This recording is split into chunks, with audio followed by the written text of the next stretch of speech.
Welcome to Jurassic World.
Good morning, guests. Welcome to the Jurassic World Minute, where we visit Jurassic World 1 minute at a time. Sir, maximum size for the Gentle Giant Zoo is 47 inches. Sir!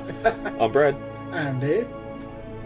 And today we're going for a ride into minute 26 of Jurassic World, but before we saddle up, David, over at Jurassic-Pedia.com, we have an article for the petting zoo itself, Gentle Giants, seen here in Jurassic World.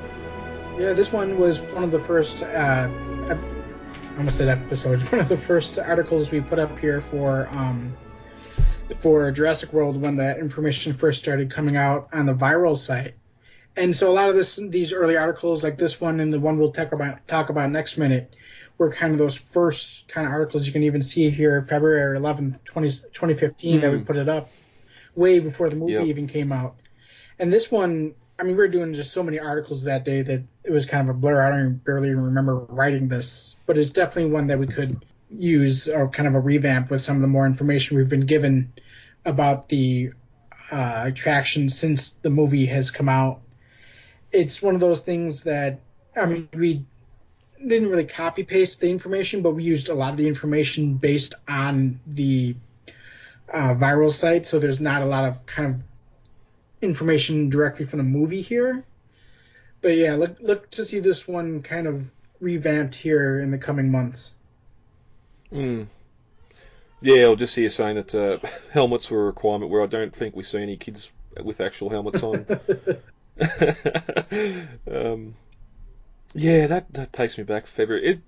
When's the Super Bowl over there? Would we have had the trailer, the full trailer by then as well? Yeah, we would have. That would have been the teaser trailer, I think, released, or the first trailer released at Super Bowl on, I think it was November 25th. No.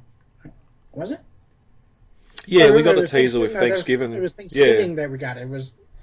We got the first Super Bowl Thanksgiving late November, and then we got the Super Bowl. I think it's always early February. It's always that first Sunday in February. So sometimes it actually coincides with my birthday. Yeah. But yeah, I think it was around the 5th or the 6th or something like that. Mm-hmm. Well, that'd explain too here why it's included in here about the pteranodons and the frenzy there and picking one up off the ground, because I'm pretty sure that was in the first trailer. Yeah, that was. See one of the Triceratops trying to get lifted up into the sky, which had a few of us worried. Well, I mean, in retrospect, it's kind of, I mean, and we'll probably talk more about this when we get to that minute, but I mean, that was kind of a badass move. I mean, the Trilon clearly could not lift that weight and just probably broke all the bones in the Triceratops forearms, and then that Triceratops was probably eaten by something when everybody evacuated the park. Yeah, well, unlike most of the animals here in the park, they mustn't have been well fed, because his stomach was bigger than his ability to lift. that poor animal.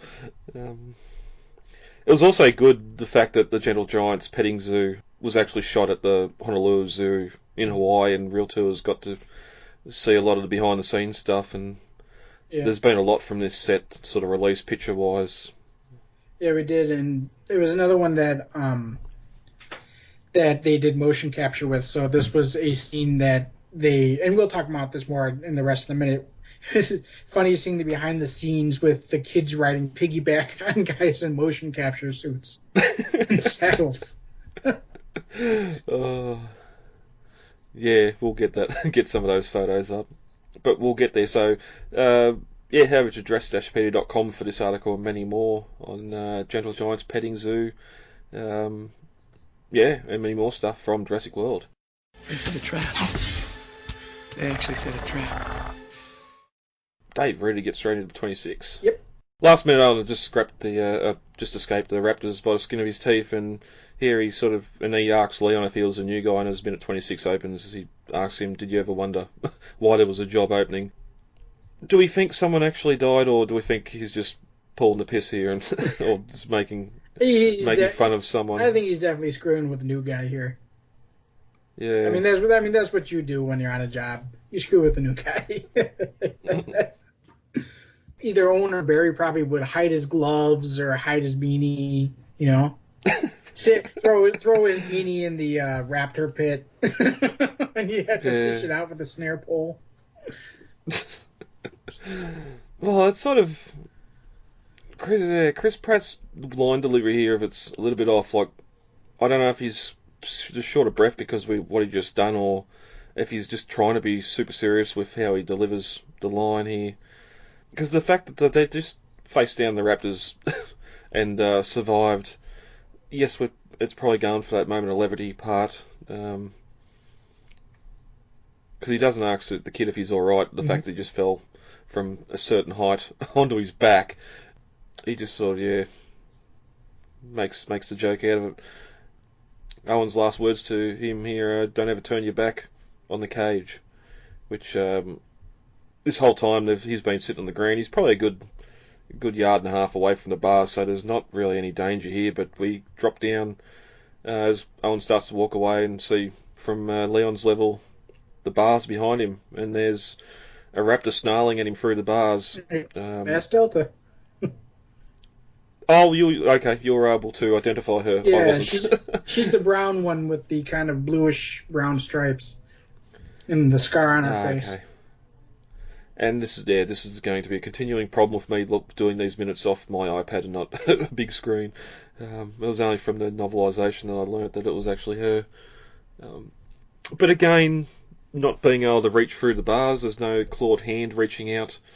You imagine if it was like what we got with the I-Rex from Fallen Kingdom, and just its outstretched arm was probably 4 or 5 inches away from him. Just couldn't quite get him. Mm-hmm. It'd be a nice little jump scare if it just tried reaching for him but not being able to, and just, again, don't turn your back on the cage and don't sort of be too close to the bars. Yeah, really. And I think it's pretty much a good thing. I think everybody's in agreement says it's a good thing she can't get her arms between the bars there. Though, interestingly, I mean, if she wanted to, she probably could, because the raptors are able to twist their wrists, like we see in the first movie, so we know she'd probably definitely be able to, if she twisted her wrist, make a swipe with her paw there, you know? Yeah, well, she's resting there with her claws on the bars. And, yeah, you can see, as large as her clawed hands are, she should be able to get through there. And there's been plenty of videos from zoos and that of kids or people being too close to polar bear cages and that sort of stuff, and those bears reaching through and grabbing people and making them well aware of their mistake, I'll say. Some for the bad, some for the worst. Just, yeah. It could have been frightening. It could have been that she was purposely kind of screwing with them, you know? I mean, because we know the raptors do that. We know the raptors like to toy with their prey. They have that sadistic side to them. Well, it's sort of, but I see it here as he's making a joke about being too close to the cage, and here's the raptor sort of doing it. More of their bond. Owen sort of knows what they do, and I don't even know where I was going to go with that. I'm going to cut that.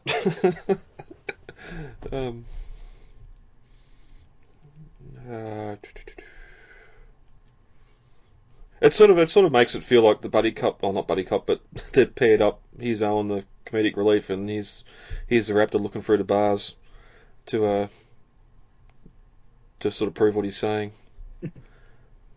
Actually, I mean, he could have been saying that in a warning way, you know. I mean, he might not have been joking about that. Hey, don't turn your back to the cage. That's why. How are people not told this when they start employment? You would be surprised how little training some employers give. Which then, just raises a question again. Was the job opening because someone was injured, seriously injured? Obviously, we couldn't have anyone die. Otherwise, there'd be issues with the park still being open, but unless they covered it up. Money talks. Yeah. NDAs walk. Well, yep. But we cut to Owen walking away smiling until he realises that Hoskins is still standing there by those bars the entire time. And Hoskins sort of just smiles to himself and walks away, not saying a word. Just, again, this whole time, Owen's been saying, no, they're not ready. We're not doing this. And Hoskins just seen that, yeah, we can. Somehow. He's only looking for one thing, and that's to get these raptors in the field.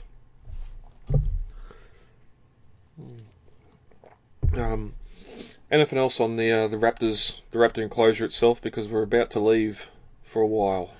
Like I said, we've talked about the this wide shot here at the closing of the scene here, and how it doesn't show that extended area that is supposedly supposed to be there. But other than that, no. Yep. I do like how pretty and aquamarine that ocean is. It's completely CGI, but dang, I want to go surfing. I don't even know how to surf. Yeah. Well, I just love this shot. Everything's going on here. We get this ominous music start to play as Hoskins turns and walks away, and with the pull back out away from the enclosure, you can see Hoskins walking away, answering his satellite phone there, and Barry just walking off in the opposite direction, not waiting for Owen to get out of the cage at all. And pull all the way back to see the site again, as we said earlier with the concept art, where you have the vehicles, a couple of the G-Wagons parked here, so you get a sense of scale of how big the enclosure is, how big the site is, the cages, and then we see the waves. I was going to say we see a spare Connex box here off to the far end. I don't know if they would use that to actually repair the cage or if they're just using it to store supplies. But yeah, the entire thing is built from storage containers or shipping containers. Which sort of, if you're going to sort of try this project, you're going to probably do a makeshift holding pen and area for the Raptors. But now, here we are, five-ish years into the project. You haven't built a new structure, new enclosure for these adult raptors to be in. As Marzrani said earlier, they try to escape, and Owen has to be smarter. How about you build a more secure build cage? A raptor trap. Yeah. It is interesting though, because even though they are built from shipping containers, the structure itself seems really permanent. They got catwalks and all kind of welded cages and all kinds of stuff. It's not like they kind of just slapped it together. It seems like they built a permanent structure out of it, but in an extremely utilitarian way.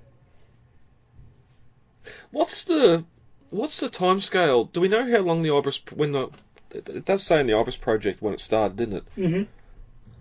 I'm just wondering if this was built pre 05 when the park opened, and maybe this is because of lack of material. They wanted to make it as basic as possible because of all construction things were going on with getting the park open. This side project was just maybe running while construction was going on off in its own little area here. It does say on the on the Jurassic Pedia Ibis project page that it was first kind of initiated in 2004. And the park opened in 2005. So it could have been something where they had initiated it with those wild raptors they had recaptured, and then just kind of used those genetics as their pushing off point. Yeah. Yeah, well, if that's 04, the park's still a year away from being open. We sort of get to see in Jurassic Park how a park would look a year away from opening. All the enclosures are built. a lot of the guest services and that probably wouldn't be there yet, but with all the massive earthworks, the Innovation Centre, Main Street, the lagoon, all the fencing there taking place, it'd probably take a lot of construction away from this little project, and the Connex boxes and that would be an easy and quick way of doing it. All they're going to be there on the island anyway, taking materials to the island instead of wasting time and effort taking them back off the island, and just use the old Connex boxes here for this enclosure. But there's a lot of fabrication here. Just those the steel bars, the cages. There's a lot of steel, a lot of fabrication there that would have been needed as well. The catwalks. And just the reinforcing you can see on the corners of the Connex boxes too. The reinforcements there to stop them or hold them in place. Yeah. But as we pull back here, we get a look down on this location from that car park at NASA, wasn't in Florida, of that set. And I don't know if this is a completely made up section of coastline or if it's an actual plate from Hawaii. The texture on the rock looks a bit off, which obviously tells me it's CGI, but the water and the colour of the water, the look of the water looks fantastic. They're crashing up on the rocks. Probably one of the more picturesque locations on Nublar to spend your day working. Yep, definitely. I just think, I'm looking at the rock you are right. It seems like they tried to go for that pancaking layer thing that you see with the mountains on Hawaii, but it just kind of doesn't look like it was done right. And that's kind of the problem with a lot of the geology of the entire kind of movie, is that it looks like it was kind of almost terraformed in a way, because these rocks should have honestly gone way, way higher than being kind of cut off here, and it's kind of begs the question: did InGen just level a mountain to create this spot? Because it looks like it should be. It's not like those layers just stop. They turn into mountains, as we see in Hawaii. Well, even the fact on top of these cliffs, you've clearly got palm trees and foliage growing, where in Hawaii it's all shrubs, all very small stuff, because there's not a lot of topsoil on those rocks, on that volcanic rock. And most of the in the topsoil they did put there, they laid down, looks like some kind of sandy gravel material, which would be optimal for palm trees. Yep. But yeah, you can see a lot of stuff in Hawaii, a lot of your larger jungles and that down in the sort of the richer valleys, where there's a lot of topsoil for the root systems to dig in. All right. That's all for the rat to pen? Sure. Yeah, all right. We cut to sand, and this time it's not a bird's foot that stomps down into the frame. It's first looks like an elephant's foot. But here we are again playing with scale, and the camera pans up to reveal the head of a baby Triceratops. So I knew we got this shot, but I'd sort of never really compared it to that raven we got at the start of the film, with that little jump scare there, or the little reveal anyway, and the play on scale. Yeah, and like you said, it's definitely an elephantine foot. It's definitely meant to be shown in a way that doesn't reveal its true size in that first. Yeah. Oh, well, again, that sound effect, that boom, reverberating sound effect of it hitting the ground, to make it sound a lot bigger than what it actually is. But as we pan up past the animal, we get to see that it's it's got a saddle on it, and riding the baby is a child that could not possibly be any happier than what he is right now, and just makes all us fans want to go and jump on the back of a Triceratops. I do. Yeah. Yep. And as we said at the start, this baby not being a real baby, of course, guys walking around with saddles on their back and a lot of little white balls of the CG. That's blank now. What do you call them? The what? The stand-ins, the people that are standing in. Oh, the motion capture? Motion capture, yeah. Mocap, yeah, that's it. But he laughs and sort of moves off camera in a nice little young child's giggle, and that's when we get to focus on what's behind him. We see more babies being ridden in the background, baby stegosaur and a Parasaurolophus over in the next enclosure, or a pen further away. And one of the babies has no rider; it's just sort of jumping around pig rooting in the in the background, enjoying itself, having fun. We also get to see an employee here watching over the riders, dressed from head to toe in tan khaki, which again bring back that safari feel from the first film. Yeah. This was one of those parts that I really, really liked about the movie, is seeing this kind of open park kind of feel that wasn't the gyrosphere, that didn't seem kind of ultra real or futuristic. This just seems like something you would have seen when Jurassic Park opened, you know? I mean, this would have been like a phase C. It would have kind of attraction where they've got all these babies and they're like, well, why don't we put them in the petting zoo, you know? And I love that kind of, they got the woman there with the baby Gallimimus that they're she's letting them all pet, and she's in that kind of safari style gear with the short sleeve safari shirt and the safari hat, you know? Yep. Sorry. I definitely think that this was something we needed to see more of in the movie. Yeah, and as we go along, I don't all the scenes we get of park running, I don't really have any issues with any of them. As in seeing them. We'll get to T-Rex Kingdom next minute, but or at the end of the minute. But yeah, just all the parks open stuff, and we've said that with Camp Cretaceous, we want to see more of this sort of stuff behind the scenes that we didn't get to see in Jurassic World. I'm just trying to think to actual zoos I've gone to where there are petting zoos. I know sometimes at your small fairs and that there'll be someone who'll bring along a pony and a goat and that sort of stuff. But at zoos themselves, I've been to one where the tiger cubs will come out. Handlers will, same as the Gallimimus here, handlers will actually be holding them and people can pat them. Koalas, that sort of stuff. All animals that are smaller than the people that are trying to pat them. Or if you go to sort of the aquariums, you got a rock pool there that may have starfish in it. Pretty lame stuff in comparison to what's going on here. I do know that there's one that has like goats and pony rides and chickens and stuff like that. It's at the Lincoln Park Zoo here in Chicago, and that's actually a free zoo, one of the last few in the country where it doesn't charge for admission. And they have a petting zoo with goats and sheep and stuff like that at one end of the park. Yep. Yeah, I'm sure there's still a few out there that do it. As the kids are patting the baby Gallimimus in the staff's hands, the camera sort of rises up to reveal several babies of different species.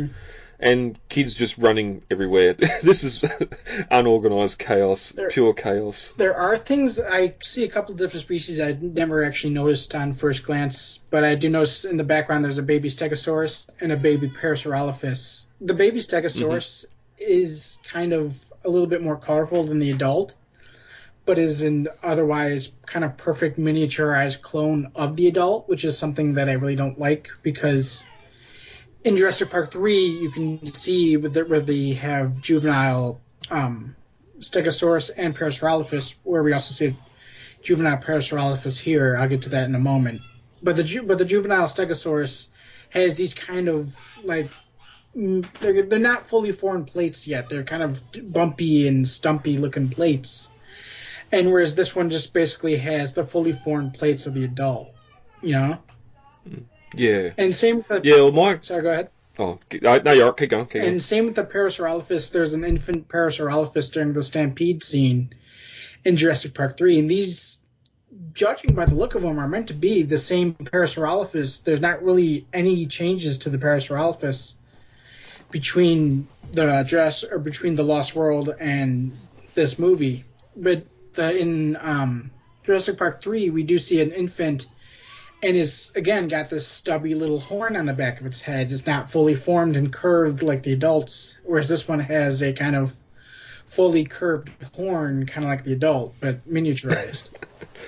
They've just got the got on the CG program and minus 50%, minus 25%. Exactly. Until they've got it to scale down to the size they want. My comparison with the Stegosaur would be the animatronic was called Chloe, wasn't it? From Lost World? Claire. The baby from the Lost World was called Claire, but in Jurassic Park 3 you can see a CGI model that is clearly has the kind of stumpy plates. It's kind of midway between Claire and the adults. Yeah, well, that's what I thought here, where this one in the background, just going off sort of how high the fences are, is probably a lot bigger, maybe 2 or 3 feet taller than what Claire was. Mm-hmm. Just because Sarah had to sort of get down on her knees to be face to face with it. But yeah, it does look weird with those two. The fact they've just sort of miniaturized the adult, where the Gallimimus. I've got Brachiosaur here, but the Patasaurs, even the Triceratops, have all been sort of babyfied. Yeah, that is, and I was going to point that out too, is that the baby Triceratops even kind of considers real life ontogeny with the really, really noticeable kind of horn.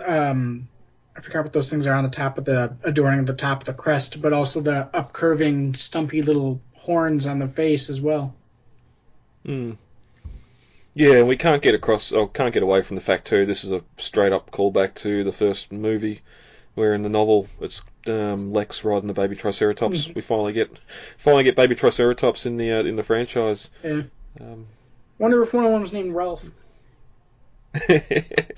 That would have been a real good callback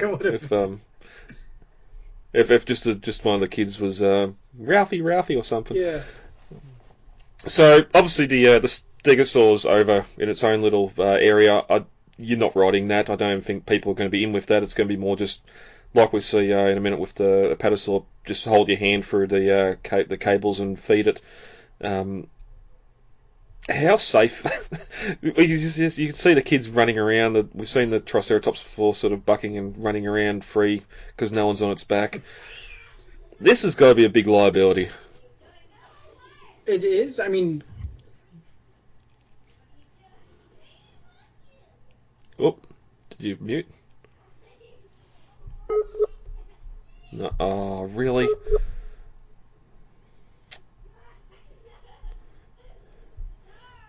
I've lost you. I don't know if you can still hear me, but it's attempting reconnection.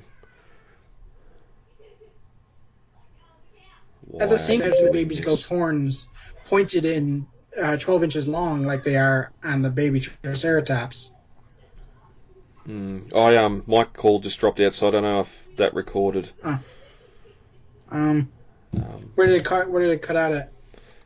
I asked if it was a liability. So pretty much all what you just said. All right. It could be, but at the same time, it does familiarize the infants with humans, so that when they stick them out in Gyrosphere Valley, they aren't really, they're more passive about seeing us as humans. But at the same time, I mean, you see videos all the time of baby goats headbutting children, and imagine those goats' horns were 11 inches long and pointy, like they're on the Triceratops. Yeah. Even just the Apatosaur sort of spinning around on the spot and hitting someone with its tail. Yeah, really.